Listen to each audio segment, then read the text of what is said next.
Հարգելի գործընկերներ, մենք կարևոր հարց ենք քննարկում, բայց կարծես թե կրկին փորձում ենք պայքարել հետևանքների դեմ եւ ոչ թե պատճառների։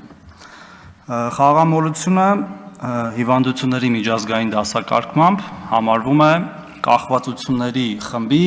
խանգարում։ Արդյոք մենք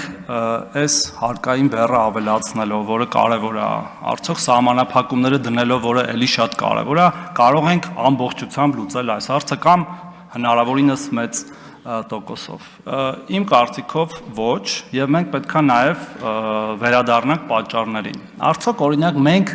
մեր երեխաներին փոքրուց մանկապարտեզ դպրոցից սովորացնում ենք, թե ինչ վտանգավոր բան է խաղամոլությունը։ Եվ շատ լավ է, որ Տիկին Սվաջյանը այսօր ներկա է դահլիճում, թեկուզ ուրիշ ենթադրում եմ նախագիծը զեկուցելու, բայց մենք պետք է դրանով զբաղվենք հիմնականում, հարգելի գործընկերներ, որ այսօրվա մեծացող սերունդը, երբ որ ինքը դառնում է 12-13 տարեկան եւ հասանելիությունը արդեն ունենում այդ սմարթ հեռախոսներին, ինտերնետին, 13-14-ից նաեւ բանկային քարտերին, ինքը հասկանա, որ չպետք է սկսի նման վարքագիծ դրսևորել, որը կարող է ինչ-որ մի օր դառնալ նաև խանգարում, որը բժշկական միջամտություն պետք է պահանջի։ Իդեպ հենց այդպիսի կախվածություններ էլ կան, մենք բազմաթիվ մեր շրջապատում էլ ենթադրում եմ դեպքեր գիտեն, որ ամբողջությամբ են իրենց կյանքը կործանում մարդիկ դրանք, այդ մեր ընկերները, գործընկերները, բարեկամները, հարևանները, հարազատները բժշկական միջամտության կարիք ունեն։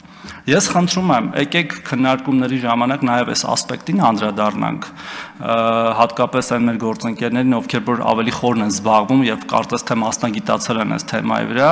մենք էլ փորձենք օգնել, որպեսզի նաև այլ կարգավորումներ ունենանք, օրինակ մեր պետական ծրագրերում կրթական